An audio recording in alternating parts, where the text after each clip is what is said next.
how to focus on yourself. When the world keeps pulling you away, you spend most of your life reacting to messages, reacting to opinions, reacting to expectations, reacting to pressure you never agreed to carry. And one day, usually quietly, a thought appears in your mind. When did I stop focusing on myself? Not in a selfish way, not in an arrogant way, but in the most human way possible. When did your own growth, peace, and direction move to the bottom of the list? This is not a small question. It is one of the most important questions a person can ask. Because if you don't choose where your attention goes, the world will choose for you. And the world is very good at draining people. Most English learners think their problem is vocabulary, or grammar, or confidence. But very often, the real problem is focus. Your attention is scattered across too many worries. What others think of your accent, whether you sound good enough, whether you are learning fast enough, whether someone is judging you, so your mind is never fully present. And when your mind is not present, learning becomes harder than it needs to be. This video is not just about focus. It is about reclaiming ownership of your mind. So you can grow faster, speak more confidently, and live with less inner noise. Let's be clear about something important. Focusing on yourself does not mean ignoring others, becoming cold, being selfish, only caring about your own success. Focusing on yourself means taking responsibility for your growth, choosing progress over comparison, protecting your mental energy, practicing without shame. It means understanding that no one can live your life for you. Here's a hard truth that many people never hear. Most people are distracted not because they are weak, but because they are overwhelmed. You live in a world designed to steal your attention. Notifications never stop. News never rests. Social media never says enough. So if you feel unfocused, it is not a personal failure. It is a predictable result of your environment. The solution is not motivation. The solution is direction. Think about how children learn language. They don't worry about sounding stupid. They don't compare themselves to native speakers. They don't apologize for mistakes. They focus on expression, not perfection. Somewhere along the way, adults forget this. You start measuring yourself against others instead of measuring your own progress. And that is where focus breaks. Here is the first mindset shift you must make. Your only real competition is yesterday's version of you. Not your friend who speaks better English. Not the person on YouTube with perfect pronunciation. Not the co-worker who sounds confident. Only you. Improving step by step. When you truly accept this, something powerful happens. Your mind becomes quieter, your practice becomes easier. Your confidence starts to grow naturally. Many learners say, I know what to do, but I can't stay consistent. Consistency is not about discipline alone. It is about emotional safety. If every time you practice English you feel judged, even by yourself, your brain will avoid practice. The brain avoids pain before it seeks growth. So, focusing on yourself also means creating a safe mental space to learn, a space where mistakes are allowed, a space where progress is celebrated, a space where you're not constantly attacking yourself. Let's talk about self talk. The voice in your head shapes your focus more than anything else. If your inner voice says, I'm bad at English, I sound stupid, people will laugh, I'm too old to learn, your focus will always drift toward fear. But if your inner voice says, I am improving, mistakes help me learn, I don't need to impress anyone, my pace is my pace, your focus returns to growth. This is not positive thinking. This is mental training. Focusing on yourself also means letting go of an unhealthy habit, constant comparison. Comparison steals focus quietly. You open a video to learn English, and end up feeling behind. You hear someone speak fluently and feel small. You measure years instead of effort. But comparison does not make you better, it only makes you tired. Growth happens in silence. Confidence grows privately before it becomes visible. Here is a simple exercise you can start today.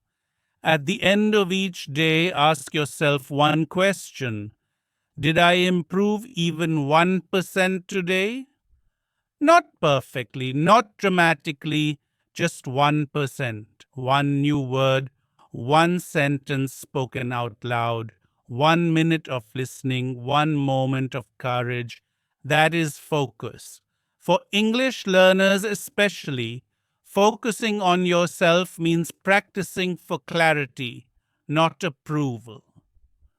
You're not learning English to impress strangers. You're learning English to express your thoughts, your needs, your ideas. Language is a tool, Drew, not a performance. When you stop performing, learning accelerates. There is another truth most people avoid.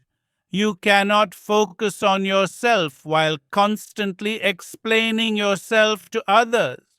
If you are always defending your choices, your pace, your levels, your energy leaks. You don't need permission to learn slowly. You don't need approval to practice alone. You don't need validation to continue. Your journey does not require an audience. This is especially important for adults. Adults carry shame into learning. Children carry curiosity. Focusing on yourself means choosing curiosity again. What happens if I try? What happens if I speak anyway? What happens if I allow myself to be a beginner? Beginners grow fastest. By the end of this series, you will understand how to train focus without pressure, how to practice English calmly and consistently, how to silence inner judgment, how to build confidence without forcing it. But it starts here, with one decision: to stop living inside everyone else's expectations and return your attention to yourself. Because when you focus on yourself the right way, you don't become smaller, you become clearer, and clarity changes everything. Segment 2: Why your focus keeps breaking. And it's not your fault. Most people blame themselves for losing focus. They say, I'm lazy, I lack discipline, I can't stay consistent. But this belief is not only wrong and it is damaging. Because when you misunderstand the problem, you attack yourself instead of fixing the system around you. Here is the truth: your focus is not broken, it is under constant attack. Every day, your attention is pulled in dozens of directions before you even realize it. Your phone vibrates, your mind jumps, your focus breaks, a notification arrives, your thoughts scatter, your focus breaks again, and slowly this becomes normal. You begin to believe that distraction is just part of life. But distraction is not natural, it is trained. The modern world trains your brain to react, not to choose. When you react all day, your mind becomes tired, and a tired mind cannot focus deeply. This is especially dangerous for learning English. Language learning requires presence repetition, calm attention. Emotional safety distraction destroys all four. Let's talk about mental overload. You're not just learning English, you're managing life. Work pressure, family expectations, financial worries, social responsibilities. Your brain is constantly switching tasks.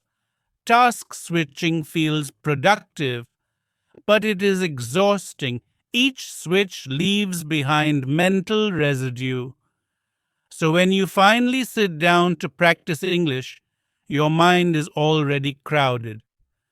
You are not unfocused, you are overloaded. Another hidden enemy of focus is decision fatigue. From the moment you wake up, you make decisions: what to wear, what to eat, what to reply, what to watch, what to ignore. By the time you decide to practice English, your brain is already drained, so it resists. Not because English is hard, but because your brain wants rest. Now let's talk about something most people don't realize. Anxious thinking destroys focus faster than distraction. When you worry about mistakes, your attention turns inward. You start monitoring yourself instead of expressing yourself. You think, am I saying this right? What if this sounds wrong? What if people judge me? This mental monitoring splits your focus in half. One part tries to speak, the other part tries to protect your ego, and both fail. This is why many learners say, I understand English, but I can't speak. Understanding is passive. Speaking requires emotional courage, and courage disappears when fear is present. So again, it's not lack of ability, it's lack of psychological safety. Focusing on yourself means recognizing these invisible drains, not fighting them, not judging them, but designing your learning around them. Here is an important concept. Your brain focuses best when it feels safe, not pressured. Pressure narrows attention. Safety expands it. When you pressure yourself to be perfect, your brain goes into defense mode. Defense mode blocks learning. Think about how you learn best. Not when you are stressed, not when you are rushed, not when you feel watched. You learn best when you feel relaxed, you feel curious, you feel free to make mistakes. This is true for every human brain. So let's reframe focus. Focus is not force, focus is alignment. When your environment, emotions, and expectations align, focus appears naturally. Another reason focus breaks is because goals are too vague. I want to improve my English is not a focus goal, it is a wish. The brain cannot focus on vague instructions. It needs clarity. Instead of, I'll study English today, your brain responds better to, I'll listen to English for 10 minutes. I'll speak out loud for 5 minutes. I'll write one short paragraph. Clarity reduces resistance. Here is something powerful. Short focus beats long intention. 5 focused minutes beat 1 distracted hour. This is especially important if you are busy or tired. When you promise too much, your brain resists. When you promise little, your brain cooperates. Let's talk about emotional energy. Focus does not disappear randomly. It disappears when emotional energy is drained. Negative self-talk drains energy. Comparison drains energy. Perfectionism drains energy. So focusing on yourself also means protecting your emotional fuel. This is why scrolling before practice is dangerous. You consume opinions, you consume highlights, you consume noise, and then you expect your brain to focus. That is like running a marathon after eating junk food. If you want to focus better, you must reduce mental noise, not eliminate it, reduce it. Small changes matter. Silence notifications during practice. Choose one learning method. Practice at the same time daily. Stop switching resources. Focus grows instability. Another mistake learners make is waiting for motivation. Motivation is unreliable. Focus grows from routine, not inspiration. When practice becomes automatic, focus stops being a battle. Here is a mindset that changes everything. You don't need to feel focused to start. Focus often comes after you begin. The first minute is the hardest. After that, the mind settles. So don't wait for readiness. Create movement. Also understand this. Your focus level will change day to day. Some days your mind is sharp. Some days it is foggy. Both days count. Consistency beats intensity. Focusing on yourself means accepting imperfect focus. It means practicing even when attention wanders. It means returning gently, not angrily. Each return strengthens mental control. By now, you should realize something important. Your lack of focus is not a character flaw. It is a skill that was never trained, and skills can be trained. In the next segment, you will learn how to rebuild focus step by step. Even if you are busy, you feel anxious, you have failed before. You will learn how to practice English without mental exhaustion. But remember this first. Be patient with your mind. It is trying to protect you, not sabotage you. When you stop fighting yourself, focus returns. Segment 3. How to rebuild focus. Step by step, even if you feel scattered. Focus is not something you suddenly get. It is something you rebuild slowly, gently, deliberately. If your focus has been broken for years, you cannot expect it to return in one day. And that is okay. This segment is about rebuilding focus without pressure, so learning English becomes sustainable, not exhausting. The first rule of rebuilding focus is this: stop trying to control your thoughts. Start guiding them. Most people fail because they fight their mind. They say, "Why can't I concentrate? Why am I so distracted? What's wrong with me?" This creates resistance.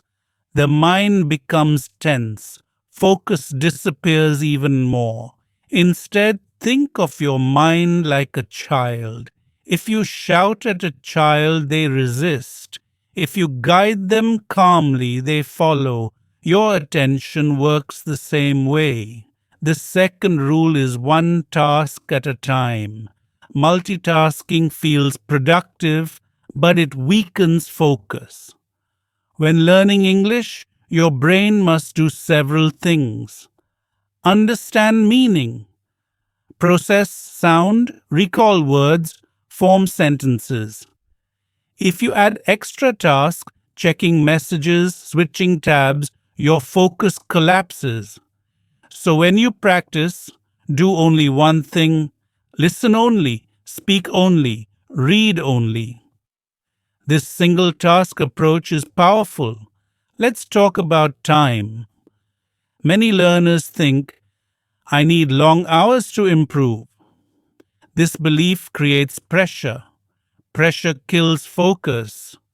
The truth is, short, regular focus trains the brain better than long, rare sessions. 5 minutes daily builds focus faster than 1 hour once a week. Your brain learns consistency before complexity. Now let's build a simple focus system you can actually use. Start with micro-focus. Micro-focus means 3 to 5 minutes, one clear activity, no distractions. For example, speak out loud for 3 minutes, listen to English for 5 minutes, read one paragraph slowly. That's it. When you succeed, your brain builds trust. Trust leads to motivation. The next step is ritual. Ritual tells your brain, this is focus time. It can be very simple. Same place, same time, same action. For example, sit at the same chair, put on headphones, open the same notebook. Over time, your brain enters focus mode automatically. No motivation required. Another key to rebuilding focus is removing decision making. If you decide what to study every day, your brain gets tired. Instead, decide once. For example, Monday, listening. Tuesday, speaking. Wednesday, reading or morning, listening. Evening, speaking. When the decision is already made, focus improves. Now let's address a common problem. My mind keeps wandering. This is normal. The mind wanders by design. Focus is not about stopping wandering. Focus is about returning without frustration.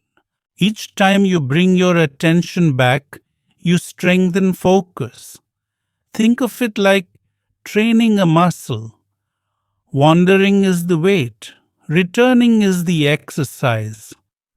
When your mind wanders, do not say, "I'm bad at focusing." Say, "I'm practicing returning." This small language change reduces stress, and stress blocks learning. Another powerful tool is speaking out loud. Silent learning invites distraction. When you speak, Your brain engages more areas, your attention increases, your confidence grows, even if you speak slowly, even if you make mistakes. Sound anchors focus. Also, avoid overconsumption. Watching too many videos feels like learning, but often it's just passive consumption. Focus grows when you produce, not just consume. So, after listening, speak. After reading, summarize. After watching, explain. Production activates attention. Now let's talk about emotional focus. If you feel ashamed, focus disappears. So remove shame from practice. You are not performing, you are training. Athletes don't judge themselves while training, they repeat. Learning a language is the same. Here is an important mindset shift. You don't focus to be perfect. You focus to become clearer. Clarity comes from repetition, not pressure. Another reason focus improves is when you track progress. Not grades, not scores, just consistency. For example, I practiced today. I spoke for 3 minutes. I listened calmly. This builds identity. You stop being someone who wants to learn English. You become someone who practices English. Identity strengthens focus. Let's address fatigue. If you're tired, don't quit. Adjust. Do less. Go slower. Lower intensity. Quitting breaks focus habits. Adjusting preserves them. Rebuilding focus also means protecting certain times. Not all your day, just one small window, 15 minutes without interruption. This is your mental gym. Protect it. By now, you should see that focus is not about willpower. It is about design. When your environment supports you, focus appears naturally. In the next segment, you will learn how to focus on yourself without guilt, especially when family needs you. Work pressures you, society expects more. You'll learn how to protect your growth while still being kind. Remember this. You don't need to become disciplined overnight. You only need to return Gauli Baraid Babut again and again.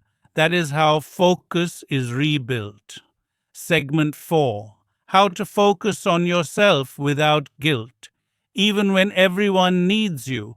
One of the biggest reasons people struggle to focus on themselves is guilt, not lack of time, not lack of discipline, guilt.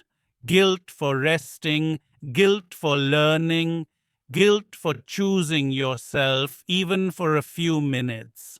And this guilt silently destroys focus. Many adults grow up believing that focusing on themselves is selfish. They believe if I focus on me, I'm neglecting others. If I take time for myself, I'm being irresponsible.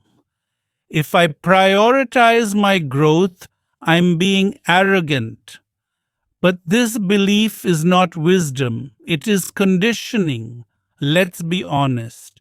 You are expected to give Gonz's constantly your time, your energy, your attention to family, to work, to society, and somewhere along the way, no one teaches you how to refill yourself. So you keep giving from an empty place, and an empty mind cannot focus. Here is a truth you must accept. Focusing on yourself is not abandonment of others, it is preparation to show up better. A tired, resentful, unfocused person cannot serve anyone well. a clear, calm, growing person can. Guilt often appears when you confuse responsibility with self erasure. Responsibility means I take care of what matters. Self erasure means I disappear so others are comfortable. These are not the same. If you want to focus on yourself without guilt, you must redefine self care. Self care is not luxury, it is maintenance. You don't feel guilty for charging your phone. Your mind needs the same respect. Let's talk specifically about learning English. When you practice English, you are not wasting time. You are increasing your opportunities, expanding your communication power, building confidence, creating future options. This is not selfish, this is strategic. Many learners hide their practice. They wait until everyone sleeps. They whisper. They feel embarrassed.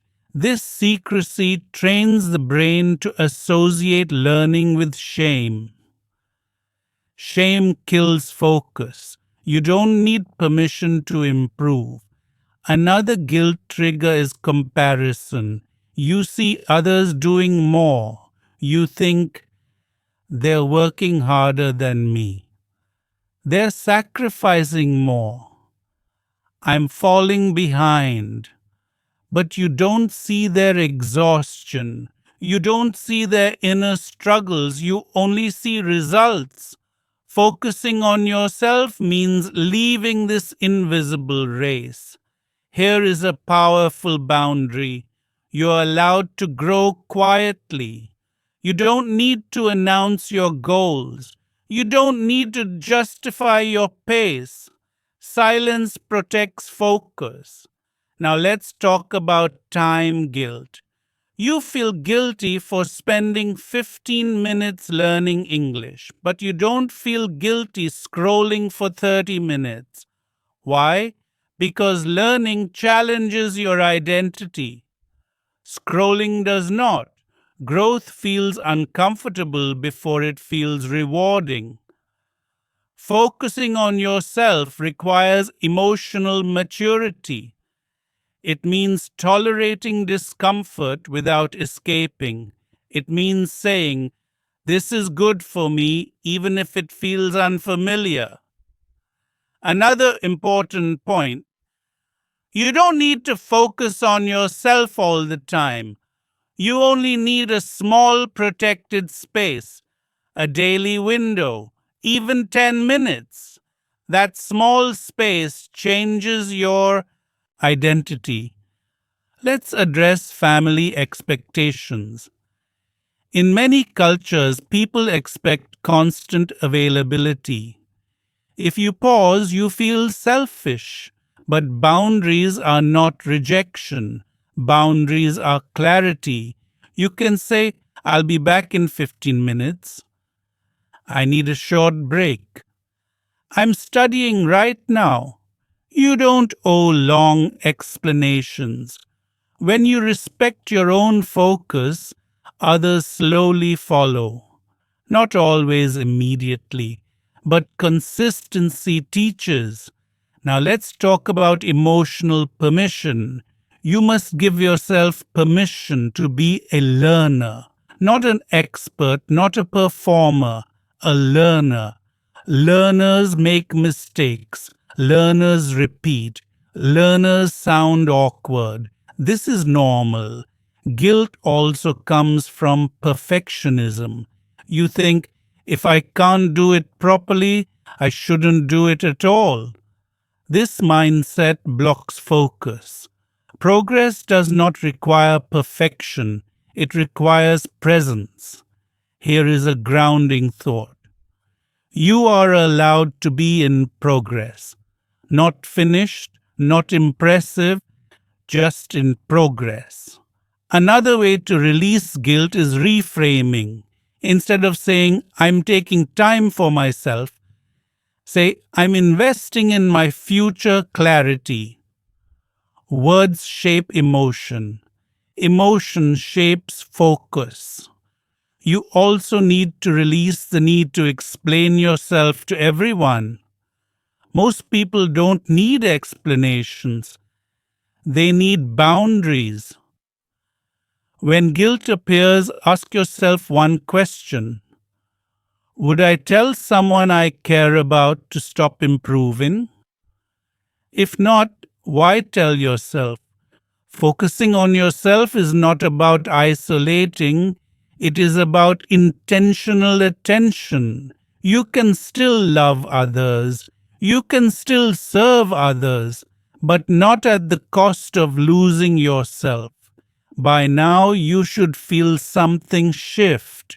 Focus does not require permission from the world, it requires permission from you. In the next segment, you will learn how to build deep focus in daily life, even with noise, interruptions, stress, limited time. You'll learn how to make focus a habit, not a struggle. Remember this. You don't need to disappear to grow. You just need a small space where you choose yourself consistently. Segment 5. How to build deep focus in a noisy, busy life. Most people wait for silence before they focus. They think, when life calms down, I'll concentrate. When I have more time, I'll practice.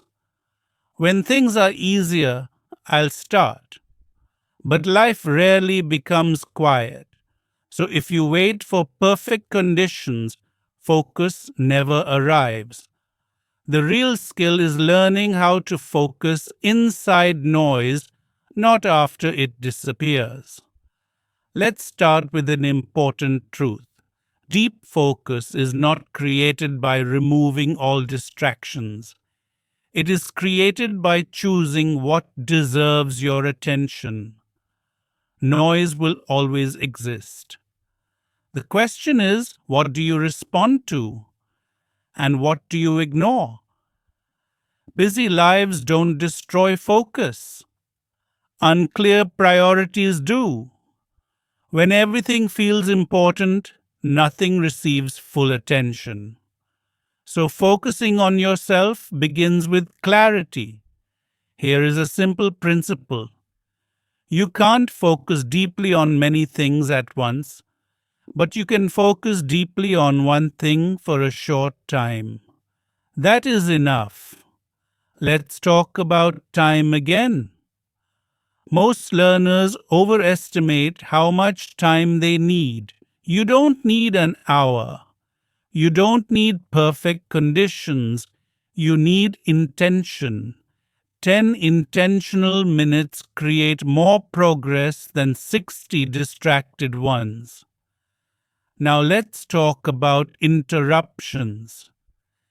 Interruptions are not always external. Sometimes your own thoughts interrupt you, worries, memories, plans. When this happens, don't fight them. Acknowledge them. Say, I'll return to this later, and gently come back. Each return strengthens attention. Another powerful focus tool is environment design. You don't need a perfect study room, you need small signals. For example, headphones, Shaman focus mode. Notebook open, Shamantinus practice time. Phone face down, Shaman protection. Your brain responds to cues. Now let's talk about stress. Stress narrows attention. If you try to learn while stressed, your brain resists. So before you practice, slow down, one deep breath, one pause, one moment of grounding. This resets your nervous system. Calm focus beats forced focus. A common mistake learners make is trying to do too much in one session. They listen, they read, they write, they memorize.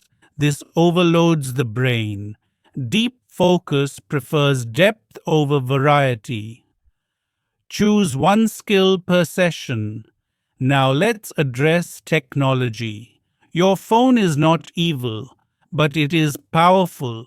So instead of removing it completely, control it. Silence notifications. Use airplane mode for short sessions.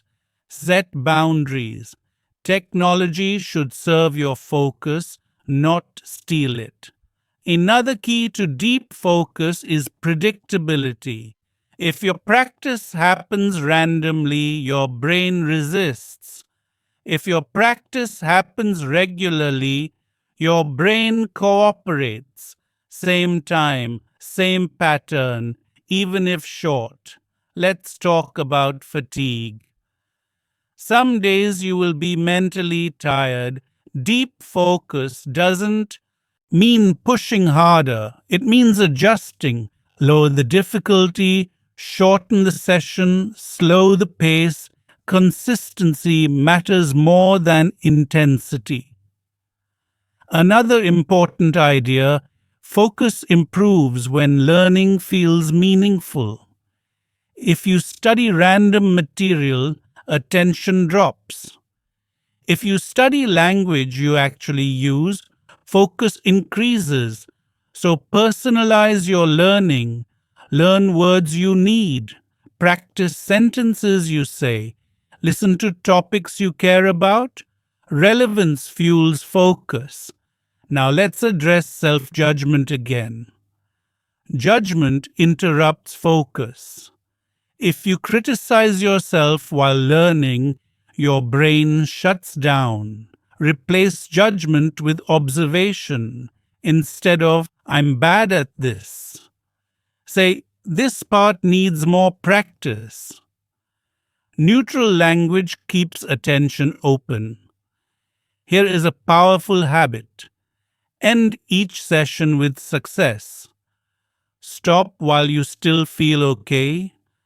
This trains your brain to associate learning with reward, not exhaustion. Another strategy for deep focus is time blocking. Choose a small, protected window. Defend it. Even if everything else is chaotic, this becomes your anchor. Also remember, focus is not about intensity every day. Some days you will glide. Some days you will struggle. Both days count. Focusing on yourself also means saying no, sometimes silently. No to extra scrolling. No to unnecessary conversations. No to perfectionism. These small no's create space. By now you should understand something important. Deep focus is not rare. It is trained, and it is trained through small, repeated choices.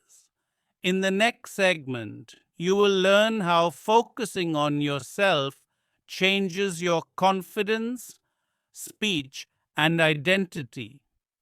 You'll understand why clarity on the inside shows up as fluency on the outside.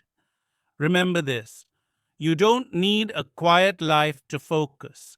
You need a clear intention, and clarity always starts within. Segment 6: how focusing on yourself transforms confidence, speech, and identity. Most people think confidence comes after fluency. They believe, when I speak perfect English, I'll feel confident. When I stop making mistakes, I'll relax. When others approve, I'll believe in myself. This belief keeps people trapped for years, because confidence does not come after fluency. Fluency comes after confidence, and confidence begins with focus. When you stop watching everyone else and start listening to yourself, something subtle changes. your mind becomes quieter, your body becomes calmer, your speech becomes clearer, not perfect, clear. Clarity is more powerful than perfection. Let's talk about identity. Right now, many learners secretly identify as someone who is bad at English, someone who understands but cannot speak, someone who always makes mistakes. Identity shapes behavior. If you believe you are bad, your brain protects you by avoiding exposure. Avoidance reduces practice. Less practice reinforces the belief. This is the cycle. Focusing on yourself breaks this cycle because focus shifts attention from judgment to process. Instead of asking, how do I sound, Vadim? You ask, what am I trying to say? Meaning replaces fear. Confidence grows when your attention moves outward, toward communication, instead of inward toward self-monitoring. Self-monitoring kills fluency. Communication creates it. This is why many people speak better when they are relaxed or emotional. They stop watching themselves. They focus on meaning. Now let's talk about how focus changes your speech. When you focus on yourself correctly, you speak more slowly. You pause naturally. You choose words more intentionally. These are not weaknesses. They are signs of control. Native speakers do this too. Another important shift happens. You stop apologizing for your English. No more. Sorry, my English is bad. Sorry, I'm not fluent. Apologies signal insecurity to your own brain. When you remove them, your confidence stabilizes. Focusing on yourself also changes how mistakes feel. Mistakes stop feeling like proof of failure. They become feedback, neutral, useful, temporary. Now let's talk about identity again. Identity changes through evidence, not motivation. Each time you practice calmly, speak without panic, return after distraction, continue after mistakes, you collect evidence. Evidence rewrites identity. Eventually, your internal voice changes. It stops saying, I can't. It starts saying, I'm learning. This is not optimism. This is accuracy. Another powerful effect of self-focus is emotional regulation. When you stop comparing, your nervous system calms. Calm speech sounds confident, even with simple words. Confidence is often felt, not heard. Let's talk about accent.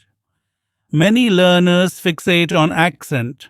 Accent is not a barrier to communication. Fear is. When you focus on clarity, not imitation, your accent softens naturally over time. No force required. Focusing on yourself also changes how you handle silence. Silence stops feeling embarrassing. It becomes a pause. Pauses give you time to think. Thinking improves speech. Now let's talk about confidence in real situations. Meetings, phone calls, interviews, conversations. When you focus on delivering meaning, now not performing, your voice steadies, your message lands. Another identity shift occurs when you stop chasing approval. Approval seeking makes speech tense. Self-focus makes speech grounded. You speak from yourself, not for others. Here is a powerful truth. People respond more to calm presence than perfect grammar. They feel your comfort. They trust your clarity. Focusing on yourself also improves listening. When you stop planning your response anxiously, you actually hear better. Better listening leads to better replies. Now let's address setbacks. Some days you will feel confident. Some days you will freeze. Freezing does not erase progress. It reveals areas that need gentleness. Return again. Each return builds resilience. Another important change happens. You stop identifying as an English learner only. You become a communicator. Language becomes a tool, not your identity. Confidence also grows when you allow yourself to sound simple. Simple is not weak, simple is clear. Clarity builds trust. By now, you should feel something solid forming, not excitement, stability. And stability is the foundation of real confidence. In the final segment, you will learn how to maintain focus on yourself long term without burnout, pressure, or losing motivation. You will learn how to protect this identity as life continues. Remember this: you don't need to become someone new, you need to return to yourself consistently. That is where confidence lives. Segment 7: How to stay focused on yourself for life without burnout or pressure. Focus is not a moment, it is a relationship with your mind, your energy, and your direction. If you treat focus like a short-term push, it disappears. If you treat it like a long-term practice, it stays. This final segment is about maintaining focus on yourself. Not perfectly, but sustainably. The biggest mistake people make after improvement is trying to hold on to progress too tightly. They become afraid of slipping back. Fear creates tension. Tension breaks focus. The goal is not control. The goal is continuity. Here is the first long-term principle. Your focus will rise and fall. This is normal. Some weeks you will feel sharp. Some weeks you will feel foggy. Fog does not mean failure. It means your mind needs rest, not criticism. Burnout happens when you treat growth like a test instead of a process. Growth is not an exam. There is no final score. There is only movement. So let's talk about sustainability. Sustainable focus comes from kind structure, not strict rules, not punishment. Kind structure means clear routines, flexible expectations, regular return. One of the most powerful habits you can build is the return habit. You will miss days. You will lose focus. You will feel unmotivated. What matters is not avoiding these moments. What matters is returning without drama. No self-attack. No guilt spiral. Just return. Now let's talk about long-term motivation. Motivation fades. Identity remains. If you identify as someone who practices regularly, someone who learns calmly, someone who improves steadily, you don't need motivation. You act because it's who you are. Another key to long-term focus is adjusting seasons. Your life will change. Work changes, family changes, energy changes, so your focus system must adapt. When life is heavy, shorter sessions, lower intensity, more patience.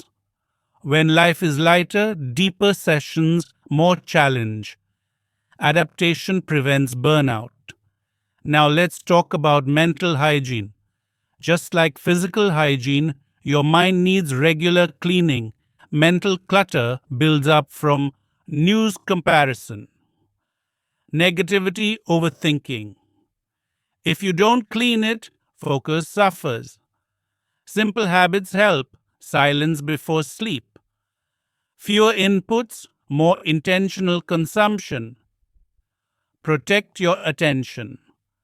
Another long term focus killer is all or nothing thinking. If I can't do it properly, I won't do it at all.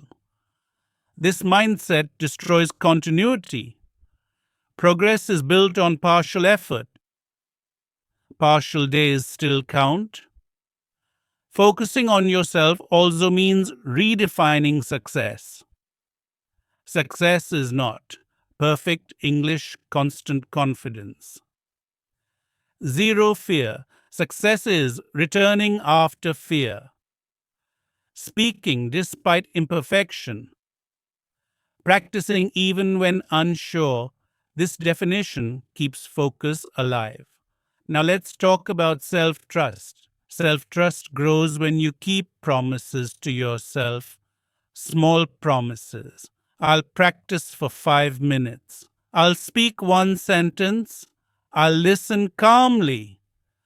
When you keep these promises, focus strengthens. Another important habit is reflection, not judgment. Reflection. Ask what worked this week, what felt heavy, what needs adjustment. This keeps your system responsive. Let's talk about comparison one last time. Comparison will return. You cannot eliminate it, but you can limit its influence. When comparison appears, say, "That's their path. This is mine." Then return. Long-term focus also requires meaning. Why are you learning English? Not the surface reason, the deeper one: freedom, expression, opportunity, connection. Return to this reason when focus weakens. Now let's close the circle. At the beginning of this series, you were pulled in many directions. Your attention was scattered. Your mind was loud. Now you understand something essential. Focus is not force. Focus is alignment. Alignment with your values. Alignment with your pace. Alignment with your reality. When you focus on yourself the right way, learning becomes calmer. Confidence becomes natural. Progress becomes steady. You stop chasing. You start building. This journey does not end here.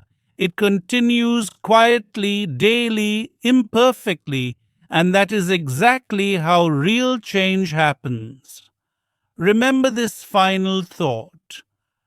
You don't need to become more disciplined. You need to become more kind to your attention.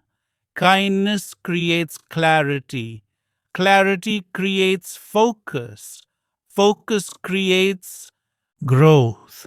This is not the end. It is the beginning of a new relationship with yourself. And that relationship will shape everything you learn next.